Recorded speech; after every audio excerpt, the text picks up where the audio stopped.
Anda mungkin bertanya-tanya, siapakah dia yang ada di dalam CCTV? Mari kita simak bersama. Ada foto yang beredar, yang sudah beredar ini ya, yang diduga itu adalah foto atau gambar atau apa istilahnya potongan dari CCTV yang ada di tempat kejadian kasus Paman Indramayu. Anda perhatikan, saya akan tampilkan yang beredar hari ini, yang bentuk aslinya itu hitam putih, tapi ini masih dugaan ya, bukan menuduh, kita menduga. Lalu saya akan perlihatkan hasil saya buat berwarna. Lalu Anda lihat, simak apakah ini mirip dengan wajah Prio atau Ririn. Komentar di bawah ya, perhatikan baik-baik.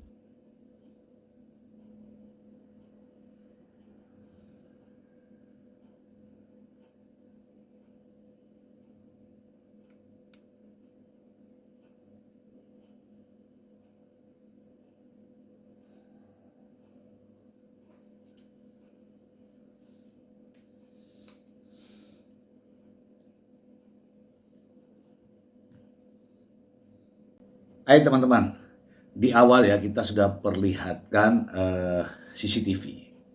Ya, apa yang terekam dalam CCTV ini nampaknya diakui bahwa itu Prio. Sekarang pertanyaannya bukan itu teman-teman.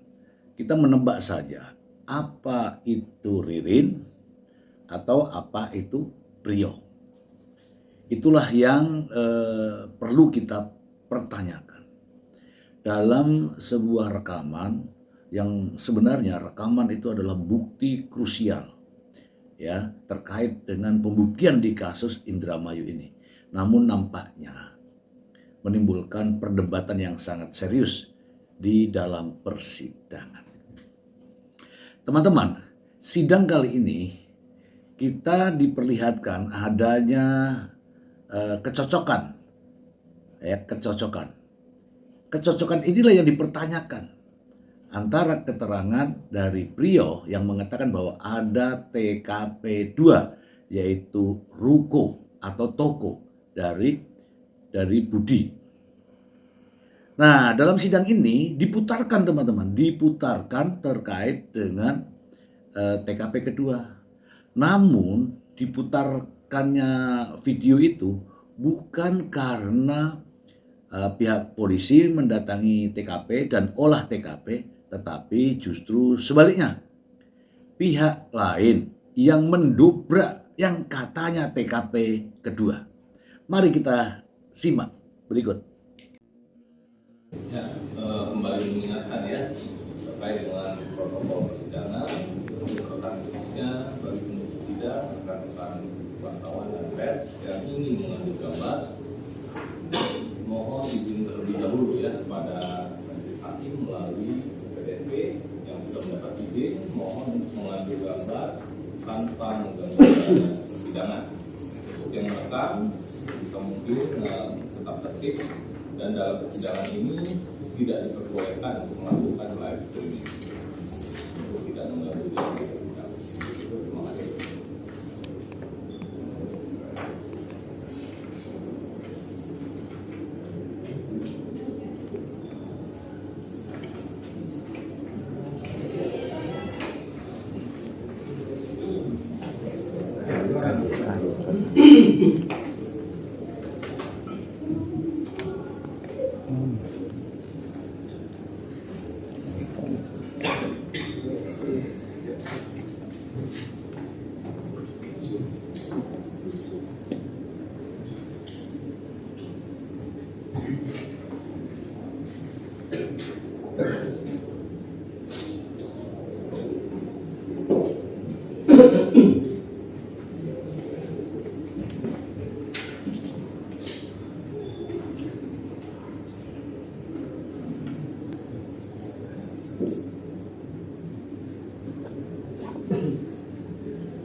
Sambil menunggu ya, bisa diuraikan dulu pertanyaan kita, lalu digabungkan dengan identifikasi dan cara perolehannya. Baik. Mic-nya boleh dulu.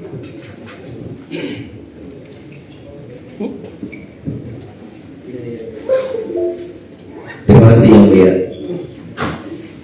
Ya, kami memberikan bukti tambahan yang kami berikan T19 mengingat pada tanggal 18 Mei 2026 Prio Bagus Setiawan ketika dihadirkan sebagai saksi untuk terdakwa di Irvanto, di mana dia merubah keterangannya terkait lokus delikti tempat kejadian pembunuhan terhadap Budi Awaludin yang dalam BAP dilakukan di rumah, kemudian dia berubah di kios, maka kami dipandang perlu untuk mengajukan bukti tambahan ini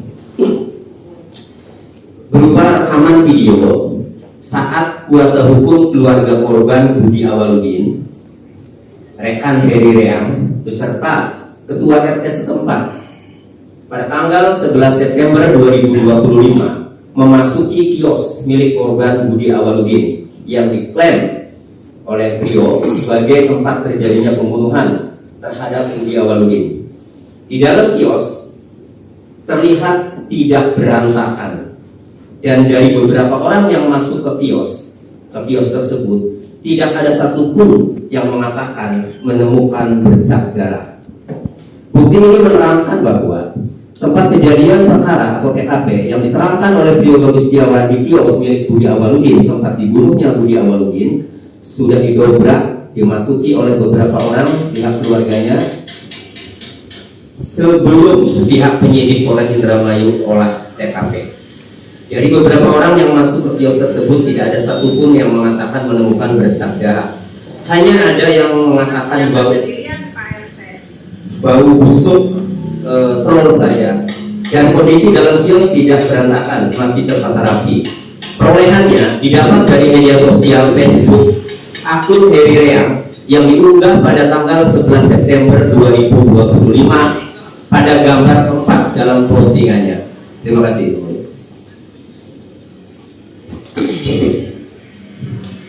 Itu sudah termasuk autentifikasinya? Sudah.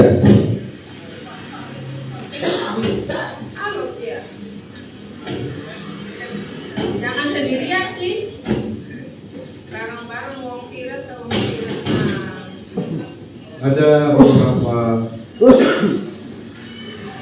Ini adalah tokoh Yang diajukan dalam bentuk digital, maka advokat akan mengajukan digital yang forensik. meninggal satu keluarga yang di Pauman. Oh ya, telur yang Halo. telur pecah.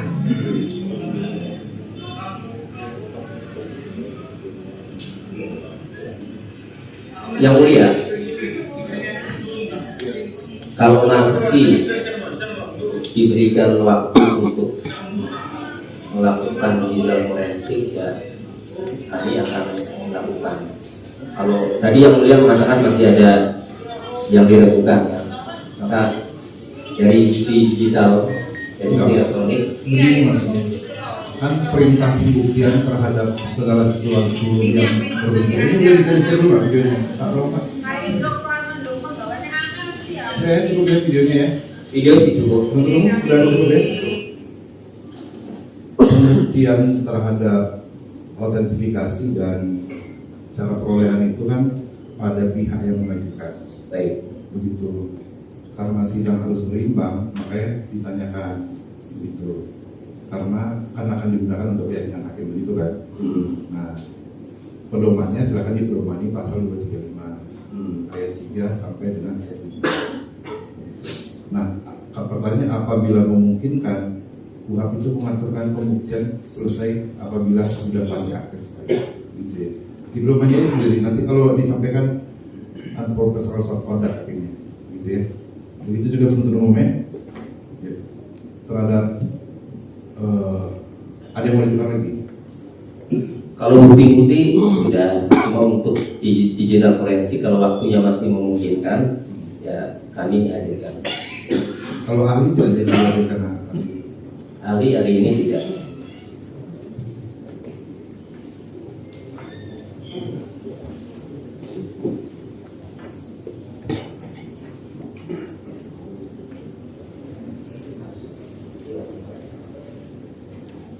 Berarti kita beralih menggunakan keterangan terdakwa ya. Baik. Gitu ya. Nah, dari sini sebenarnya teman-teman, saya meyakini bahwa TKP yang kedua yang dimaksud ini tidak steril lagi. Artinya apa? Ketika ada yang menyatakan di situ ada bercak darah, TKP dalam kondisi porak-poranda, dalam sidang jelas ya, pengacara Ririn mengatakan TKP tidak ada bercak darah dan TKP tidak porak-poranda. Itu baru dari sisi TKP. Masih ada lagi teman-teman, masih ada lagi.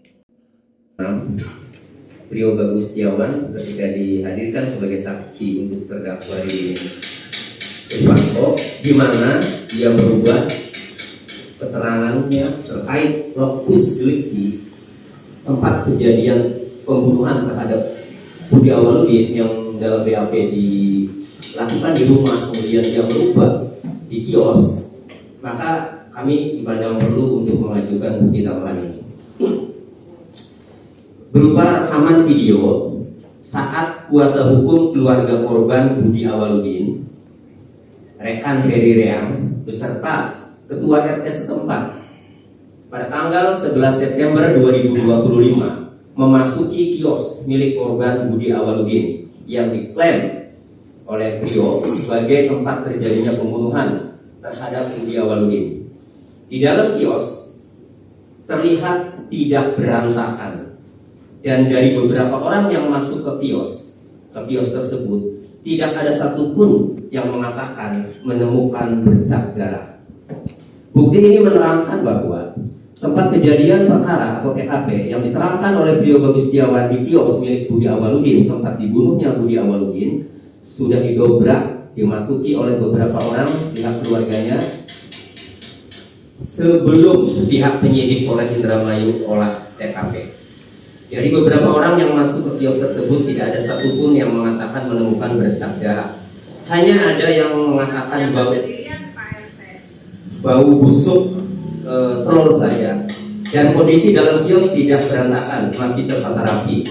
Perolehannya didapat dari media sosial Facebook akun Heri Reang yang diunggah pada tanggal 11 September 2025 pada gambar keempat dalam postingannya. Terima kasih.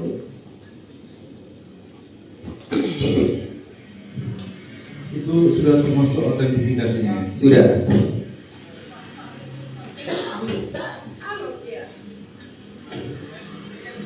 Jangan sih.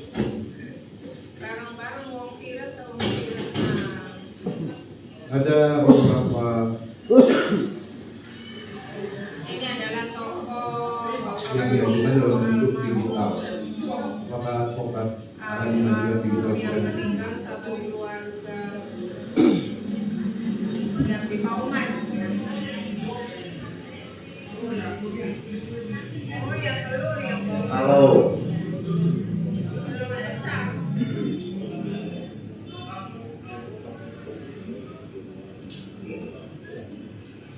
Yang mulia,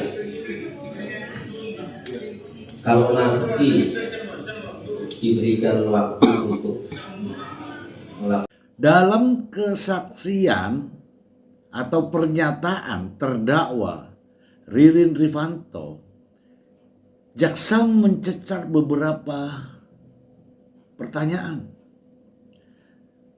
Namun nampaknya apa yang disampaikan Ririn terkait dengan adanya pihak-pihak lain yang terlibat dalam kasus ini justru menarik perhatian daripada JPU.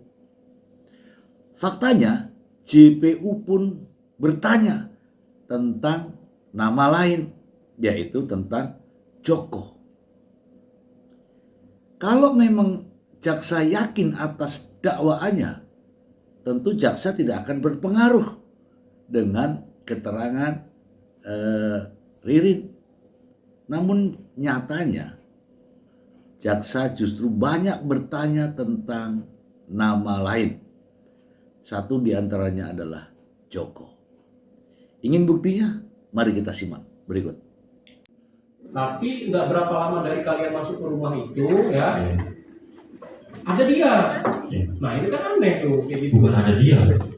Iya, maksudnya dia datang nggak lama dari kalian Iya. betul kan? Iya. Gitu kan? Terus setelah ada di dalam itu ngapain lagi? Nah, saya tanya Pak, Nanya ke siapa? Tadi ke Priyo ke sudah. Joko, Ke Joko. Apa yang saudara tanyakan ke Joko? Bang kok ini sepi? Dia kan lagi pergi sama Pak Ahmadiyani. Bentar, nih saya tanyakan lagi. Dari mana Joko tahu si Ahmad Yani pergi sama si Budi? Karena kan dia pergi tuh, dia pergi dari awal ke sana. Dia datang ke Kirancang kata kamu tadi. Dia baru sampai. Kok dia bisa menyatakan dia itu pergi sama si Budi, si Ahmad Yani-nya? Dari mana sih Joko bisa tahu? Dari HP. Dari HP. Ditelepon sama dia. Iya. Apa yang disampaikan sama dia itu? Si Budi sama Bang Ahmadiyani lagi pergi, Terus kemana? lagi bisnis.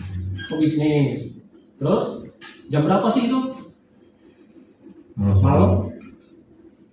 Soalnya saya nggak tahu. Ada jam di atas 12 malam? Atau di jam 11 malam?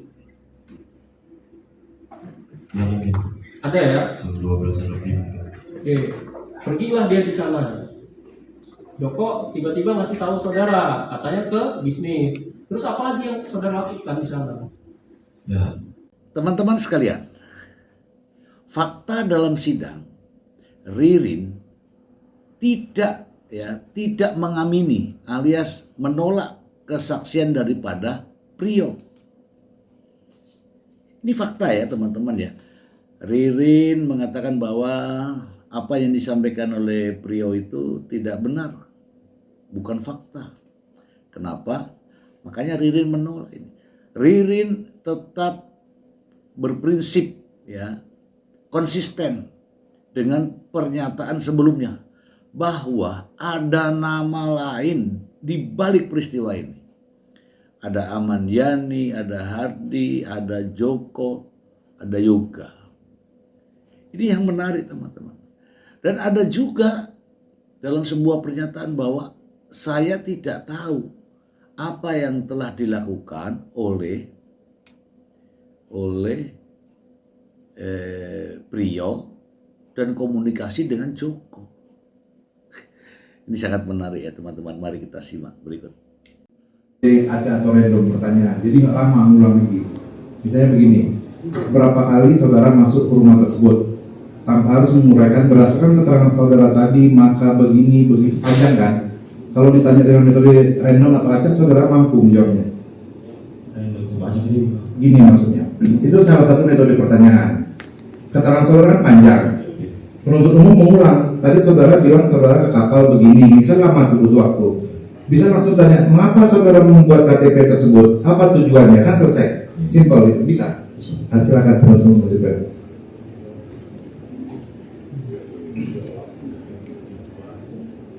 Baik, terdakwa, pada saat menginap di hotel di Jati Barang itu ada ditemukan spanduk. Itu spanduk itu untuk apa? Nggak tahu. Nggak tahu. Yang bawa spanduk itu siapa? Rio. Yang bawa spanduknya Prio.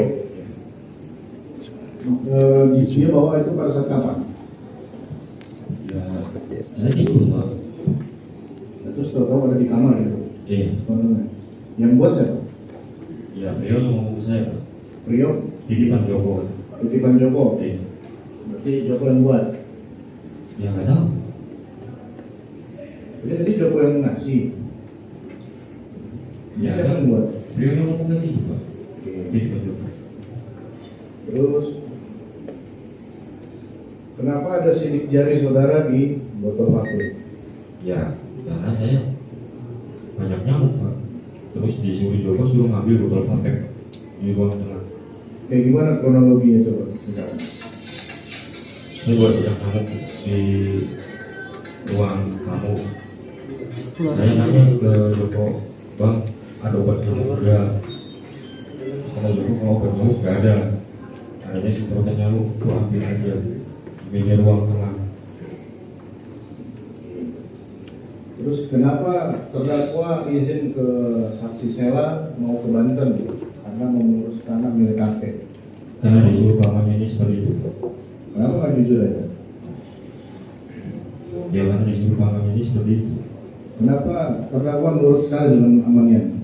Karena mantan om saya emang dekat Pak. Dekat sedekat apa hubungannya? Ya bukannya keluarga Pak. Iya, itu memang keluarga kan, mama ponakan. Iya, sedekatnya apa? Misal, saya tiap hari ketemu Pak, dia biaya hidup saya Pak. Nah, Ya dari kecil Pak. dari kecil gimana? Dari kecil saya udah tahu Pak. Iya tahu apa?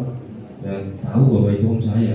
Iya, makanya hubungannya tuh gimana? Dia yang biayain sekolah saya Pak, sedekat apa hubungannya? Ya dekat aja Pak. Kadang masih jajan ke saya. Dari saudara masih kecil?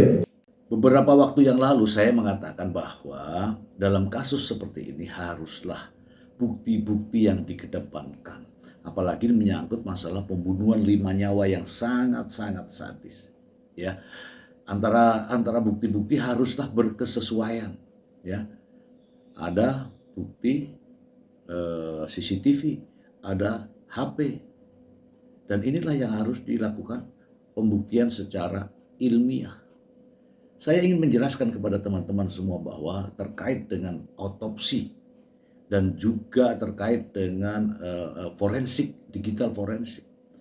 Inilah bukti-bukti yang perlu disajikan kepada majelis hakim. Bukti yang ilmiah, dan bukti yang ilmiah ini ya scientific evidence haruslah ditampilkan. Agar apa? Agar terdakwa kalau memang dia bersalah tidak bisa membantah. Tidak bisa membantah bukti ini. Ya, sebagaimana kita ketahui ya, kalau bukti forensik adalah sebagai pembuktian secara medis.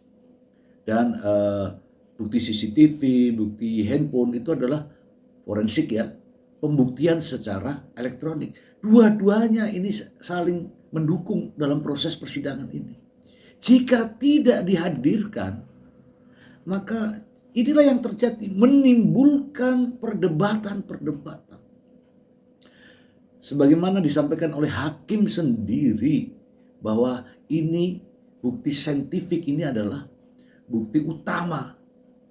Kenapa? Karena tidak ada bukti yang direct, yang membuktikan secara langsung adanya pembunuhan. Makanya ya, saya mendengarkan hakim itu begitu bijak, sangat bijak, mempertanyakan bagaimana cara memperoleh bukti-bukti ini. Agar apa?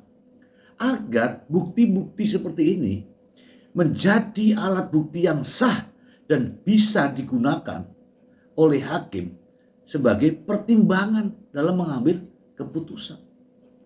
Dan hakim sangat cerdas ya menanyakan hal ini. Barang bukti berupa CCTV itu merupakan barang bukti utama yang menentukan, berarti termasuk yang menentukan utama itu begitu. Betul, yang mulia. Betul ya, Itu oke. sebagai petunjuk. Oke, kalau merupakan barang bukti utama, apakah dilakukan digital forensik terhadap CCTV yang bersangkutan tersebut? Tidak, yang mulia. Tidak. Kemudian tidak dilakukan digital forensik terhadap CCTV tersebut. Pertanyaannya, siapakah yang memotong-motong CCTV tersebut? Penyidik. Jadi mohon izin yang mulia, pada saat kami terima itu kondisinya sudah seperti itu. Mohon izin yang mulia, yang dimaksud terpotong-potong itu seperti apa? Begini, pada persidangan sebelumnya CCTV berkah pada penetapan penyitaan 528 dimaksud itu sudah terbentuk folder-folder. Dalam CCTV kita nggak tahu dinamika persidangan, tapi yang dihadapkan ke persidangan itu seperti itu. Dalam CCTV itu media tentang pada tanggal 29 Agustus 2025 pukul 12 sampai pukul 13.30 itu terpotong, tidak ada. Langsung ke setengah 2 adegan video jalan masuk. Nah begitu. Kemudian dinamika persidangan berkembang, baru muncul nih jam 12, jam 1, setengah 2, nah gitu dia. Pertanyaannya, kalau berdasarkan pemikiran ahli, pemotongan itu dilakukan oleh digital forensik, makanya ditanyakan siapa yang memotong itu gitu. Izin saya menjelaskan yang mulia. Boleh contohnya nggak? Izin, Boleh contoh pemotongannya nggak? saya jelaskan dulu. Ya silakan. Jadi hari itu sekitar jam 11 saya dan rekan saya Pak Isal bersama rekan Brimob mendatangi pemilik CCTV. Ada proses pengambilannya, kami potong tanggal 2. Jadi CCTV yang di toko material ini bukan CCTV yang ada di VR, bukan. Jadi dia memori kecil yang hanya nyangkut di CCTV dan diakses melalui WiFi oleh pemiliknya. Sehingga saat itu kami menemukan dan kemudian melakukan pendownloadan sudah dalam bentuk folder-folder, dan saya juga menganalisa dalam satu folder itu terdapat loncatan-loncatan rekaman sendiri, bukan kami yang melakukan pemotongan. Itulah jawabannya. Betul. Jadi yang saudara terima barang bukti itu sudah terloncat sendiri dalam kondisi aslinya. Gitu. Betul, Oke. karena memorinya lebih kecil. Kemudian ada beberapa CCTV yang penyidik terima sebelumnya. Pada tanggal 2 itu ada satu CCTV bengkel, kedua CCTV belakang toko, ketiga material, terus tetangga 4 rumah dari rumah Saroni, kemudian CCTV. Dalam persidangan ini juga ya teman-teman ya, kita disuguhkan bagaimana dakwaan jaksa dan bagaimana fakta persidangan. Seperti Anda ketahui, ini fakta teman-teman. Jaksa itu dalam dakwaannya adalah menganggap 2 orang inilah pelakunya, antara Ririn dan Rio.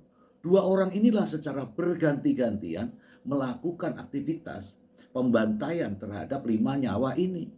Itu dalam dakwaan. Dinamika persidangan muncul pengakuan baru, ya, membantah adanya dakwaan, kemudian kesaksian baru, pergantian pengacara baru, muncul berita acara yang tidak ada sebelumnya, yaitu ditemukannya barang bukti berupa palu. Kemudian muncul lagi TKP baru. Nah teman-temanku, apa yang ditemukan terakhir-terakhir ini, itulah yang namanya dinamika. Namun ingat, kita harus melihat fakta-fakta. Ini adalah fakta. Dakwaan daripada jaksa penuntut umum sangat jelas. Dengan dakwaan itulah maka dianggap 2 orang ini telah melakukan perbuatan pembantaian. Namun nyatanya jaksa justru mempertanyakan bagaimana peran Joko. Artinya apa? Jaksa ini tergiring. tidak yakin atas dakwaannya sendiri. Saya tidak tahu ya bagaimana menyajikan dalam proses persidangan ini alat bukti yang tidak berkesesuaian. Teman-teman, Tony sebagai pengacara terdakwa Ririn meminta pada majelis hakim untuk dihadirkan CCTV secara utuh. Yang katanya ada 2 orang sedang mengangkat mayat di TKP kedua. Ini ramai diperbincangkan, tapi kita tidak pernah tahu mana videonya, mana buktinya, mana rekaman CCTV-nya. Kita tidak pernah tahu. Makanya pengacara Tony ragu apakah benar itu ada atau hanya hasil daripada rekayasa. Teman-teman, apa yang diinginkan oleh Tony dalam persidangan tersebut, Tony ingin membuka dengan seterang-terangnya peristiwa yang menghebohkan Indramayu ini. 5 nyawa menjadi korban dan itu adalah biadab. Tony mengatakan bahwa jika keduanya ini terbukti melakukan pembunuhan ini, silakan hakim putus setinggi-tingginya. Tapi haruslah dengan terang benderang, jangan dengan remang-remang. Ada CCTV tapi CCTV-nya orang lain. Ada CCTV namun potongan-potongan. Ada CCTV namun tidak jelas siapa orangnya. Yang lebih aneh lagi teman-teman, CCTV itu digambarkan atau dijelaskan oleh orang-orang yang tidak memiliki keahlian menurut undang-undang. Orang yang bisa menjelaskan tentang barang elektronik, handphone, dan CCTV adalah orang yang memiliki kemampuan untuk itu. Nyatanya, dijelaskan oleh orang-orang yang tidak memiliki kapasitas untuk itu. Ingat ya teman-teman ya, polisi itu bukan ahli digital. Polisi yang itu bukan ahli elektronik. Bukan. Maka hakim mempertanyakan itu. Mana digital forensiknya? Jadi aneh teman-teman, kalau tidak ada digital forensik dan itu menjadi alat bukti, ya tentu saja akan dilihat oleh hakim, tetapi tidak dijadikan sebagai bahan pertimbangan dalam mengambil keputusan nantinya. Oke teman-temanku, karena ini sidang juga masih berlanjut ya, kita akan simak terus perkembangan dinamika persidangan. Apakah Ririn akan menerima kesaksian dari Priok atau sebaliknya? Karena mereka lah yang sejujurnya akan menambah nilai daripada kesaksian itu. Karena faktanya teman-teman, dari sekian banyak saksi, tidak satu pun yang melihat kejadian tersebut. Sehingga dibutuhkan bukti-bukti utama ya yang direct. Karena tidak ada maka dibutuhkanlah yang namanya CCTV dan bukti elektronik lainnya yang tentu saja diperoleh secara sah. Demikian teman-teman, kita masih mengikuti perkembangan kasus ini sampai adanya keputusan.